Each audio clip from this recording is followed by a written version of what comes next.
सबसे पहले क्वेश्चन की बात करें दोस्तों तो निम्नलिखित में से अवयव के समस्थानिक की विशेषता क्या है। आपको बताना है कि अवयव के समस्थानिक की विशेषता इनमें से क्या है। तो इसके राइट आंसर की बात करें तो इसका राइट आंसर हो जाएगा दोस्तों ऑप्शन नंबर डी, यानी नाभिक में भिन्न संख्या के न्यूट्रॉन। समस्थानिक की बात करें तो एक ही तत्व के ऐसे परमाणु होते हैं जिनकी परमाणु संख्या समान किंतु द्रव्यमान संख्या भिन्न होती है। अगला क्वेश्चन देख लेते हैं दोस्तों।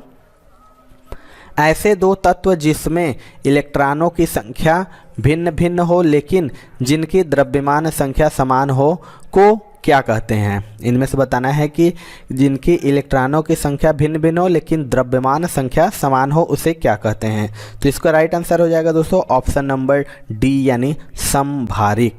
ऐसे दो तत्व हैं जिनमें इलेक्ट्रॉनों की संख्या यानी परमाणु क्रमांक भिन्न भिन्न होता है लेकिन द्रव्यमान संख्या समान हो, उन्हें समभारिक कहते हैं। अगला क्वेश्चन देख लेते हैं दोस्तों। किसी तत्व के परमाणु जिनकी परमाणु संख्या समान हो परंतु परमाणु भार भिन्न भिन्न हो वह क्या कहलाते हैं। इनमें से बताना है आपको कि जिनकी परमाणु संख्या समान हो परंतु परमाणु भार भिन्न भिन्न हो उसे क्या कहते हैं। ये मोस्ट इंपॉर्टेंट क्वेश्चन है दोस्तों, देख लीजिए 2-3 बार, और मोस्ट रिपीटेड भी क्वेश्चन है। ये मैक्सिमम एग्जाम में ये आता है। तो इसका राइट आंसर हो जाएगा ऑप्शन नंबर ए, यानी समस्थानिक। किसी तत्व के वे परमाणु जिनकी परमाणु संख्या समान परंतु परमाणु भार भिन्न भिन्न हो समस्थानिक कहलाते हैं। ऐसे परमाणुओं में प्रोटॉनों की संख्या समान परंतु न्यूट्रॉनों की संख्या भिन्न भिन्न होती है। चलिए अगला क्वेश्चन देख लेते हैं। तत्व के समस्थानिक का कभी नहीं हो सकता। इनमें से बताना है आपको जो तत्व के समस्थानिक है का कभी नहीं हो सकता है। तो इसका राइट आंसर हो जाएगा दोस्तों ऑप्शन नंबर ए, यानी न्यूट्रॉनों की संख्या समान हो। समस्थानिकों की परमाणु संख्या समान होती है अर्थात उसमें प्रोटॉनों की संख्या भी समान होती है किंतु द्रव्यमान संख्या भिन्न भिन्न होती है अर्थात प्रोटॉनों एवं न्यूट्रॉनों का योगफल भिन्न भिन्न होता है। अगला क्वेश्चन देख लेते हैं। पॉजिट्रॉन की खोज किसने की थी। मोस्ट इंपॉर्टेंट क्वेश्चन, जितने भी खोज से संबंधित क्वेश्चन है सारे के सारे मोस्ट इंपॉर्टेंट है दोस्तों।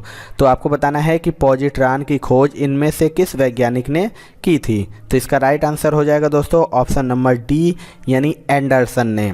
पॉजिट्रॉन की खोज एंडरसन ने वर्ष 1932 में की थी।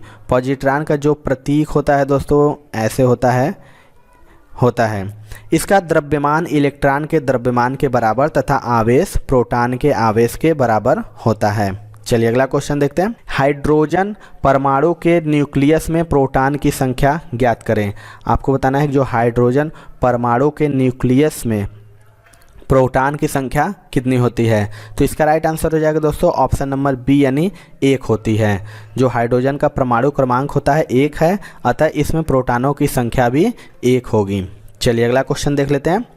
किसी तत्व का परमाणु भार 35 है तथा 18 इलेक्ट्रॉन है तो उस तत्व में प्रोटॉनों की संख्या क्या होगी। आपको बताना है कि इनमें से इसका राइट आंसर क्या होगा। तो इसके राइट आंसर बात करें दोस्तों, इसका राइट आंसर हो जाएगा ऑप्शन नंबर बी, यानी 18। अगर हम बात करें किसी तत्व के परमाणु में इलेक्ट्रॉनों की संख्या प्रोटॉनों की संख्या के बराबर होती है, अतः विशेष तत्व के परमाणु में प्रोटॉनों की संख्या 18 होगी, इसमें न्यूट्रॉन की संख्या 17 होगी। चलिए अगला क्वेश्चन देख लेते हैं दोस्तों। किसी अणु में बंध कोण अधिकतम है। आपको बताना है किस अणु में बंध कोण अधिकतम है। इनमें से इसका राइट आंसर हो जाएगा दोस्तों ऑप्शन नंबर डी, यानी CO2। CH4 बंध कोण का मान 109.28 डिग्री होता है, H2O में 105 डिग्री होता है और BF4 में 90 डिग्री तथा CO2 में 180 डिग्री होता है। चलिए अगला क्वेश्चन देख लेते हैं दोस्तों। एक तत्व के परमाणु दूसरे सभी तत्वों के परमाणुओं से निम्नलिखित में से भिन्न होते हैं। आपको बताना है कि एक तत्व के जो परमाणु होते हैं वो दूसरे सभी तत्वों के परमाणुओं से कैसे भिन्न होते हैं। इसकी राइट आंसर बात करें दोस्तों, इसका right answer option number A हो जाएगा, परमाणु की संख्या और इलेक्ट्रॉनिक विन्यास। एक तत्व के जो परमाणु होते हैं दूसरे सभी तत्वों के परमाणुओं से परमाणु संख्या और इलेक्ट्रॉनिक विन्यास से भिन्न होते हैं। चलिए अगला क्वेश्चन देख लेते हैं। अब तक कितने तत्व ज्ञात किए गए हैं? मोस्ट इंपॉर्टेंट ये क्वेश्चन है। अब तक कितने तत्व ज्ञात किए गए हैं? इसका राइट आंसर हो जाएगा दोस्तों ऑप्शन नंबर डी, यानी 118। अभी तक 118 तत्वों की जानकारी हो चुकी है। अंतिम तत्व का अगर नाम की बात पूछे तो अंतिम तत्व का जो नाम है यूनोन सेप्टियम, यानी इसका जो फॉर्मूला हो जाएगा UO। चलिए अगला क्वेश्चन देख लेते हैं दोस्तों। यदि आप रेलवे ग्रुप डी एग्जामिनेशन 2022 के लिए तैयारी कर रहे हैं तो आपके लिए बहुत सारे बुक्स मैं लाया हूं जो बहुत ज्यादा इंपॉर्टेंट है और आपको ले लेना चाहिए। दोस्तों मैथ का मैंने 500 क्वेश्चन रेडी किया है, guess paper, super guess question है सारे के सारे विद कंप्लीट सोल्यूशन और ट्रिक के साथ दोस्तों इसे बनाया गया है specially for railway group D examination 2022। एकदम आपको 500 के 500 क्वेश्चन को प्रैक्टिस करके जाना है एग्जामिनेशन में। इस ई बुक का लिंक आपको डिस्क्रिप्शन बॉक्स मिल जाएगा। इसी प्रकार से बहुत सारे ऐसे साइंस का देखिए 1000 क्वेश्चन मैंने कवर किया है विद कंप्लीट सोल्यूशन, मतलब इसके डिटेल भी मिल जाएंगे जिसमें फिजिक्स, केमिस्ट्री, बायो के सभी क्वेश्चंस लिए गए हैं और पिछले 10 वर्षों में जो लगातार क्वेश्चन पूछे गए उन सभी को इस ई बुक में लिया गया है। साइंस के अलावा दोस्तों यहाँ पे स्टैटिक जीके के 2500 क्वेश्चन, ये भी आपका फुल डिटेल के साथ है। और जीके टॉपिक वाइज अगर आपको कवर करना चाहते हैं, जितने भी टॉपिक पूछे जाते हैं आपके जीके से 70 से ज्यादा टॉपिक दोस्तों मैंने इसमें कवर किए हैं, तो आपको पूरा ऑल इन वन मिलने वाला है। तो निश्चित तौर पर दोस्तों ये सभी ई बुक आपके एग्जामिनेशन के लिए बहुत इंपॉर्टेंट है, तो आप जरूर से इसे ले लीजिए और प्रिपरेशन स्टार्ट कीजिए जिससे कि आप एग्जामिनेशन में ज्यादा स्कोर कर पाए। सभी ई बुक का लिंक दोस्तों मैंने डिस्क्रिप्शन बॉक्स में डाल रखा है, फटाफट जाके वहां से ले लीजिए। न्यूट्रॉन वे कण हैं जिनमें होता है, इनमें से आपको बताना है कि न्यूट्रॉन कौन सा कण है जिनमें होता है। इसकी राइट आंसर बात करें दोस्तों, इसका right answer option number C हो जाएगा, कोई आवेश नहीं। न्यूट्रॉन जो कि किसी पदार्थ के ऐसे मूल कण हैं जिन पर कोई आवेश नहीं होता है, क्योंकि वे विद्युत तथा चुंबकीय क्षेत्र में बिना विचलित हुए सीधे मार्ग से जाते हैं। चलिए नेक्स्ट क्वेश्चन देख लेते हैं। इन सभी में से कौन सा आवेश रहित कण है? आपको बताना है इनमें से कौन आवेश रहित कण है। इसकी राइट आंसर बात करें दोस्तों, इसका राइट आंसर हो जाएगा ऑप्शन नंबर डी, यानी न्यूट्रॉन जो कि आवेश रहित कण है। और अल्फा की बात करें, अल्फा किरणें तथा प्रोटॉन किरणें धनावेशित, बीटा किरणें ऋणावेशित तथा न्यूट्रॉन आवेश रहित कण है। चलिए अगला क्वेश्चन देख लेते हैं दोस्तों। किसके निर्धारण में किसी तत्व की परमाणु संख्या सहायता नहीं करती है? इनमें से 4 ऑप्शन है, आपको बताना है कि किसके निर्धारण में किसी तत्व की परमाणु संख्या सहायता नहीं करती। मोस्ट इंपॉर्टेंट रिपीटेड क्वेश्चन है दोस्तों। तो इसका जो राइट आंसर हो जाएगा दोस्तों ऑप्शन नंबर हो जाएगा डी, तत्व की करणक शक्ति। किसी तत्व की करणक शक्ति को छोड़कर निम्न को ज्ञात करने में परमाणु संख्या सहायता करती है। न्यूट्रॉनों की संख्या देख लेंगे तो न्यूट्रॉनों की संख्या बराबर द्रव्यमान संख्या माइनस परमाणु संख्या होता है। प्रोटॉनों की संख्या ज्ञात करना हो तो प्रोटॉनों की संख्या बराबर परमाणु संख्या होता है। और नाभिक के बाहर इलेक्ट्रॉनों की संख्या बराबर परमाणु संख्या होता है। चलिए अगला क्वेश्चन देखते हैं। इलेक्ट्रॉन न्यूनता वाला परमाणु है। 4 ऑप्शन है, आपको बस बताना है कि इलेक्ट्रॉन न्यूनता वाला परमाणु है। इसकी बात करें तो इसका राइट आंसर हो जाएगा ऑप्शन नंबर बी, यानी धन आयन। जब कोई परमाणु इलेक्ट्रॉन को त्यागता है तो वह धन आयन बनता है। इस तरह उसमें पहले से इलेक्ट्रॉन की कमी हो जाती है और इलेक्ट्रॉन न्यूनता वाले परमाणु को धन आयन कहते हैं। चलिए अगला क्वेश्चन देख लेते हैं दोस्तों। परमाणु विस्फोट में काफ़ी अधिक ऊर्जा निकलती है, इसके क्या परिणाम हैं? आपको बताना है कि जो परमाणु विस्फोट में काफ़ी अधिक ऊर्जा निकलती है इसके क्या परिणाम है। तो इसका राइट आंसर हो जाएगा दोस्तों ऑप्शन नंबर डी, यानी द्रव्यमान का ऊर्जा में रूपांतरण। परमाणु विस्फोट में अत्यधिक ऊर्जा का उत्सर्जन होता है। यह ऊर्जा परमाणु के द्रव्यमान का ऊर्जा में रूपांतरण के कारण बनती है। अगला क्वेश्चन दोस्तों, यदि आप रेलवे एग्जाम की तैयारी करना चाहते हैं दोस्तों तो अनअकैडमी प्लेटफॉर्म पे आप अनअकैडमी प्लस ले सकते हैं 20% डिस्काउंट। जी हाँ दोस्तों, जो 25 से 28 अप्रैल के बीच में ही आपको लेना है। इसमें देखिए एक ऑफर चल रहा है जिसमें आप कोड इस्तेमाल करते हैं, अगर मेरा OJ10 इस कोड का इस्तेमाल करते ही आपको पूरे कैटेगरी में किसी भी रेलवे SSC आप किसी भी कैटेगरी में लेते हैं तो आपको 20% का डिस्काउंट मिल जाएगा, जो कि बहुत ही लिमिटेड टाइम के लिए है। तो आप बिल्कुल भी देरी ना करें एंड फटाफट दोस्तों आप ले लीजिए, जिससे कि आप अपनी कंप्लीट प्रिपरेशन को कर सकते हैं। आपको वहाँ पे लगातार डाउट क्लियरिंग सेशन मिलते हैं, आप रेज हैंड के फीचर का इस्तेमाल कर सकते हैं, प्लस के थ्रू डायरेक्ट एजुकेटर से बात कर सकते हैं एंड बहुत सारे बेनिफिट आपको मिल जाएंगे। तो बिल्कुल भी देरी आपको नहीं करना है और कोड इस्तेमाल करना है दोस्तों OJ10। इस कूपन कोड के इस्तेमाल करते ही आपको 20% का डिस्काउंट अनअकैडमी प्लेटफॉर्म पे मिल जाएगा।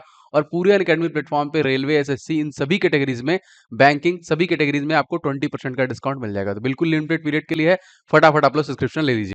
यूरेनियम का कौन सा आइसोटोप न्यूक्लियर रिएक्टर में होने वाली श्रृंखला प्रतिक्रिया को जारी रखने की क्षमता रखता है? इसका आपको राइट आंसर बताना है। तो इसका राइट आंसर हो जाएगा दोस्तों ऑप्शन नंबर सी यानी U-235। U-235 जो कि यूरेनियम का एक आइसोटोप है जो न्यूक्लियर रिएक्टर में होने वाली श्रृंखला प्रक्रिया को जारी रखता है। चलिए अगला क्वेश्चन देखते हैं। आधुनिक आवर्त सारणी किसने प्रस्तुत की थी? मोस्ट इंपॉर्टेंट क्वेश्चन है दोस्तों। आधुनिक आवर्त सारणी किसने प्रस्तुत की थी? इसके राइट आंसर बात कर दोस्तों, तो इसका राइट आंसर हो जाएगा, इसमें जो दिया है इसमें कोई भी राइट आंसर ये गलत दिया हुआ दोस्तों। इसका जो राइट आंसर हो जाएगा डोबेनियर। डोबेनियर ने सबसे पहले तत्वों का वर्गीकरण किया। मेंडलीफ ने सर्वप्रथम आवर्त सारणी बनाई जिसमें तत्वों को उनके परमाणु भार के आधार पर व्यवस्थित किया गया।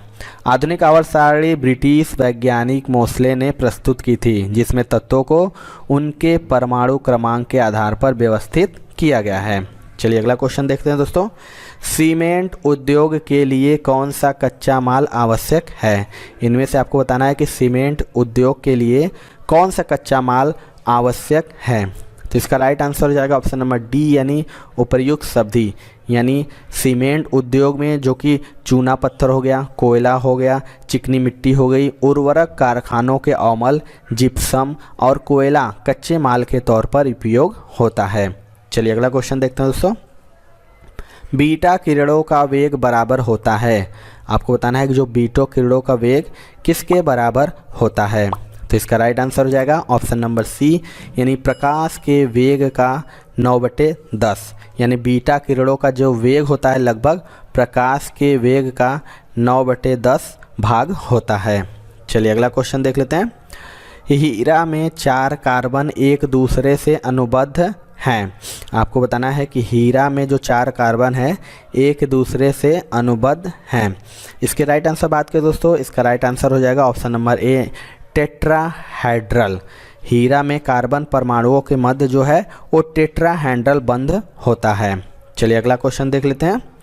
निम्नलिखित में से कौन एक खनिज नहीं है? मोस्ट इंपॉर्टेंट ये भी क्वेश्चन है दोस्तों। आपको बताना है कि इनमें से कौन खनिज नहीं है। तो इसका जो राइट आंसर हो जाएगा दोस्तों ऑप्शन नंबर ए यानी स्लेट। स्लेट एक प्रकार का पत्थर है जो कायांतरित चट्टानों से बना होता है। चलिए नेक्स्ट क्वेश्चन देखते हैं। थायोकॉल रबर है। आपको बताना है कि थायोकॉल किस प्रकार का रबर है। इसके राइट आंसर बात करें दोस्तों, इसका राइट आंसर हो जाएगा ऑप्शन नंबर ए यानी संश्लिष्ट रबर। थायोकॉल एक संश्लिष्ट रबर है। थायोकॉल जो कि केमिकल कंपनी की स्थापना वर्ष 1929 में अमेरिका में की गई थी। अगला क्वेश्चन देख लेते हैं दोस्तों। कैफीन कहाँ पाया जाता है? मोस्ट इंपॉर्टेंट ये भी क्वेश्चन है दोस्तों। कैफीन कहाँ पाया जाता है? ये मैक्सिमम एग्जाम में पूछता है। आपको बताना है कैफीन इनमें से किस में पाया जाता है। तो इसका राइट आंसर हो जाएगा ऑप्शन नंबर डी यानी बी और सी। कैफीन की बात करें तो ये चाय, कॉफ़ी दोनों में पाया जाता है। और तंबाकू की बात करें दोस्तों तो तंबाकू में निकोटीन पाया जाता है। चलिए अगला क्वेश्चन देख लेते हैं। किसमें आयनिक बंध बनता है? इनमें से आपको बताना है कि इन चारों में से किसमें आयनिक बंध बनता है। तो इसका राइट आंसर हो जाएगा दोस्तों ऑप्शन नंबर ए यानी KCl। KCl में आयनिक बंध बनता है। देख लेते हैं फार्मूला। तो KCl हो जाएगा K++Cl। चलिए अगला क्वेश्चन देख लेते हैं। लास्ट क्वेश्चन है दोस्तों। इलेक्ट्रॉन के आवेश का निर्धारण किसने किया था? मोस्ट इंपॉर्टेंट ये भी क्वेश्चन है। आपको बताना है जो इलेक्ट्रॉन का आवेश का निर्धारण किसने किया था। तो इसका राइट आंसर हो जाएगा दोस्तों ऑप्शन नंबर डी यानी मिलीकॉन ने। इलेक्ट्रॉन के आवेश का निर्धारण मिलीकॉन ने किया था। तो ये थी दोस्तों आज की वीडियो। आपको वीडियो कैसा लगा कमेंट सेक्शन में जरूर बताइएगा। वीडियो पसंद आया हो दोस्तों एक लाइक जरूर करिएगा। चैनल पे हमारे नए हैं तो चैनल को जरूर सब्सक्राइब करके बन जाए हमारे चैनल के साथ, क्योंकि हम करा रहे हैं लगातार आने वाले ग्रुप डी एग्ज़ाम की तैयारी, जहाँ से आपको कोई भी क्वेश्चन या कोई भी डाउट सारा क्लियर हो जाएगा। तो मिलते हैं दोस्तों अपने अगले वीडियो में। तब तक के लिए जय हिंद, जय भारत।